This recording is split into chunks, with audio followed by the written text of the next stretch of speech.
اور اس پر یہ لگایا جانے والے الزام کہ فرعون ہے، تکبر ہے، یہ پارٹی سینئر لیڈرشپ کو کچھ نہیں سمجھتی، یہ تو یہ کر دیں گے، یہ تو وہ کر دیں گے، وہ چیز نکل کے سامنے آ گئی ہے کہ وہ اپنے پارٹی لیڈرز کو کس قدر احترام دیتی ہے، خود کو عقل کل نہیں سمجھتی، بلکہ ایک واقعہ جو خبر کی صورت میں اس تک پہنچا، جیسا باقی ہم سب تک پہنچا، وہ اپنا رد عمل دینے کے لیے پارٹی لیڈر سے مشورہ کر رہی ہے۔ پرویز انکل مجھے کیا کہنا چاہیے؟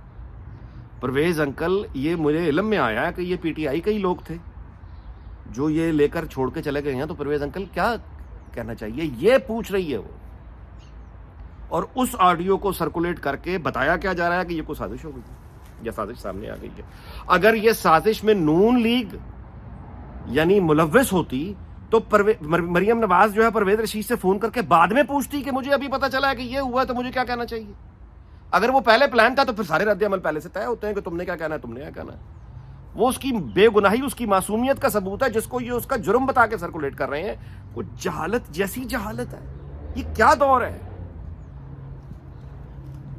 یعنی ایک تو ذل شاہ کا ہی وہ ذہن سے نہیں نکل رہا کہ ان تمام، میں دوبارہ سے ضرور یہ کہنا چاہوں گا کہ وہ تمام تبصرہ نگار، وہ سارے اینکر، وہ سارے گھٹیا بے وقوف جن کا کوئی عقل سے تعلق نہیں ہے، صحافت کی بینڈ بجا کے رکھ دی، اور کل سے وہ ایسے وہ کر رہے ہیں کہ یہ ذل شاہ کو نگران حکومت میں یہ تو فلاں پرچہ ہو گیا الٹا عمران خان کے۔ عمران خان پہ تو دھوکہ دہی، فراڈ کا پرچہ ہونا چاہیے اس واقعے کو لے کر کہ یہ تم، اچھا فساد تم چاہ کیا رہے ہو؟ یہ عورتیں بچے کیا کریں؟ تھانوں پہ قبضہ کر لیں، عدالتوں میں چلے جائیں، اور تاریخ کا شعور اس کا یہ ہے کہ خون اور فساد اتنا پھیل جائے کہ اس کے بعد ایک صورت بن جائے کہ اس کو اقتدار مل جائے۔ پاگل آدمی کبھی ہوا ہے یہ تاریخ میں؟ فساد ہوگا تو بچ جائے گا؟ کس دنیا میں رہتا ہے؟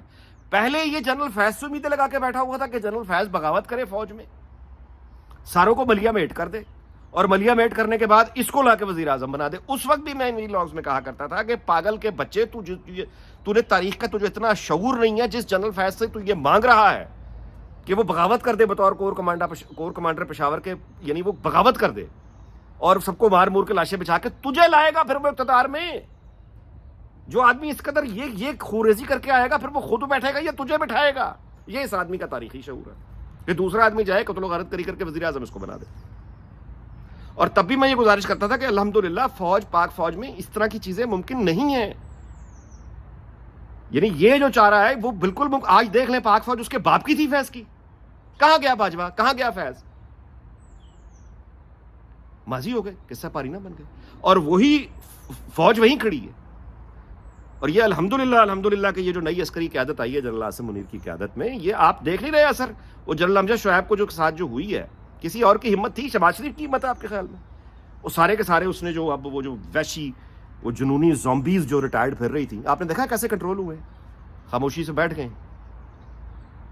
تو یہ اور آگے بھی انشاءاللہ تعالیٰ جنرل فیض کے خلاف اور باقی ان جنرلوں کے خلاف یعنی اندازہ لگاؤ اپنے ماتحتوں کو، یار یہ عادل پیدا کیے ہیں، یہ ریٹائرڈ بگوڑا میجر اس طرح کے لوگ پیدا کیے ہیں، وہ اپنے ڈسپلن پہ ہی حملہ آور ہیں۔ چلیں آخری بات جناب، وہ اس کی جو رہ گئی ہے عبداللہ سوسائٹی، جیسا کہ تفصیلات اب اس کی سامنے آ گئی ہیں، فراڈ تھا، اس کا نام بدلا۔ اب یہ وہ دور ہے جب وفاق میں شہباز شریف آ چکا ہے اور پنجاب میں پی ٹی آئی کی حکومت تھی، تو پنجاب میں جو ہے یہ لوگ ابھی پیسہ ویسا کھا رہے تھے، دبا رہے تھے چودھریوں کے ساتھ، مرکز میں ان کی دیہڑیاں بند ہو گئی تھیں، تو اس دور میں یہ عبداللہ سٹی کا نام تبدیل کر کے دوسری سوسائٹی رکھا۔ بیچ میں آیا عامر کیانی، بیچ میں آیا آپ کا یہ عمران اسماعیل، بیچ میں آیا وہ محمود مولوی علی زیدی کا فرنٹ مین، اور وہ جو فراڈ کرنے والا اس کی مدد کرنے کے لیے نام بدل کے انہوں نے ڈی سی اپنا لگوایا پنڈی میں، اور اس کے بعد وہی زمینوں پہ قبضے، ناجائز قبضے پٹواریوں کے ساتھ ملا کے وہ ناجائز قبضے کرنے کے بعد، اچھا اب وہ جو دوسری پارٹی جس کے ساتھ یہ ملے تھے، اعتبار چونکہ اس پہ بھی نہیں تھا، لہٰذا اس کی جو کمپنی بنائی نئی، اس کے جو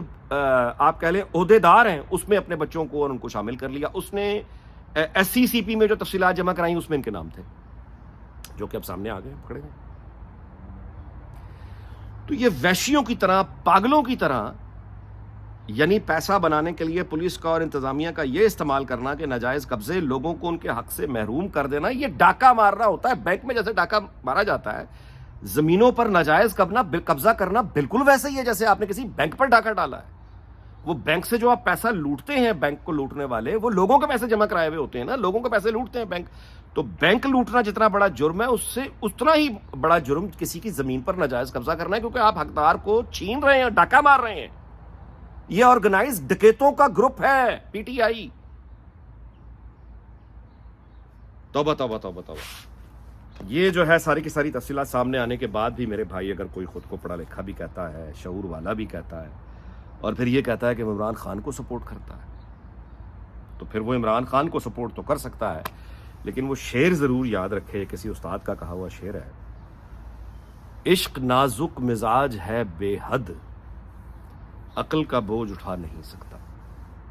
لیکن ایسے عشق پہ بھی لعنت ہے, ایسے عشق پر لعنت ہے جو اس شخص سے کیا جائے, جو آدمی بچوں عورتوں کو مطلب ہے سڈال بناتا ہے, ان کی لاشوں کے انتظار میں ہے, کبھی یہ بغاوت چاہتا ہے, ایک سول وار چاہتا ہے, خانہ جنگی چاہتا ہے, کبھی ایٹم بم چلانے کی بات کرتا ہے. اس آدمی کو, اور جاتے جاتے بائی دا وے وہ ایک چیئرمین, ان پہ بھی ذرا تبصرہ کر دیا جائے, چیئرمین وابڈا لیفٹیننٹ ریٹائرڈ وہ سجاد غنی صاحب کا ایک آرڈر کہ وابڈا کے تمام جہاں جہاں پہ قائد اعظم کی تصویر لگی ہوئی ہے ساتھ میں اس کی تصویر بھی لگائی جائے, یہ آرڈر.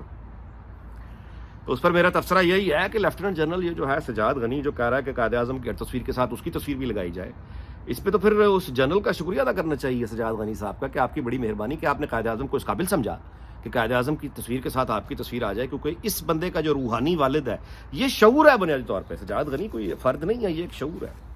قمر جاوید باجوہ کا شعور, جنرل فیض کا شعور, تو یہی شعور ہے. اور یہ شعور جو ہے یہ مطلب اس شعور کا جو روحانی باپ ہے وہ ایوب خان ہے, دراصل ایوب خان. تو یہ سجاد غنی کے جو روحانی باپ ہیں ایوب خان, وہ تو فاطمہ جناح کو ایک غدار بھارتی اور افغانی ایجنٹ بنا کے چلا گیا تھا نا. تو اس شعور کی جو سجاد غنی کے پاس ہے, سجاد غنی کا تو یہ شکریہ ادا کرنا چاہیے کہ اس نے قائد اعظم کو اس قابل سمجھا کہ ایک غدار بھارتی اور غدار افغانی ایجنٹ کے بھائی کے ساتھ اس نے اپنی تصویر لگانے کی اجازت دے دی ہے. تو اس پہ تو اس کا شکریہ ادا کیا جا سکتا ہے سجاد غنی کا. اب آپ اندازہ لگا سکتے ہیں یہ ہے وہ شعور جس کا مقابلہ موجودہ عسکری قیادت کر رہی ہے. آپ اسے آسان کام سمجھتے ہیں؟ یہ ایک میں یہی گزارش کروں گا کہ اس کا حل اور کوئی نہیں ہے ماں سوائے اس کے کہ تمام سیاسی جماعتوں کو نواز شریف کی واپسی ہو اور ایک فری اینڈ فیئر الیکشن ہو, اور لوگوں کو انتقال اقتدار آئینی طور پر منتقل کر دیا جائے. لوگ جس جماعت کو بھی ووٹ دیتے ہیں اس کا احترام ہونا چاہیے, اور یہ خوف کہ پی ٹی آئی کے ساتھ قوم ہے, کوئی نہیں ہے اس کے ساتھ. یہ سب ایک شور اور شرابہ ہے, ایک ڈیجیٹل دنیا پہ ہونے والا. اگر اس کی روٹس اسی طرح گراؤنڈ پر موجود ہوتی تو آج جو معاملات ہیں گراؤنڈ پہ وہ بالکل تبدیل ہوتے ہیں, اس طرح کے نام. اس دعا کے ساتھ کہ اللہ تعالیٰ پاکستان کو, اس کے سارے ہمسایوں کو اور دنیا بھر کو شاد اور آباد رکھے. آپ سے اجازت چاہتا ہوں, اگلے ولاگ میں ملاقات ہوگی. اپنا بہت خیال رکھیے گا. اللہ حافظ.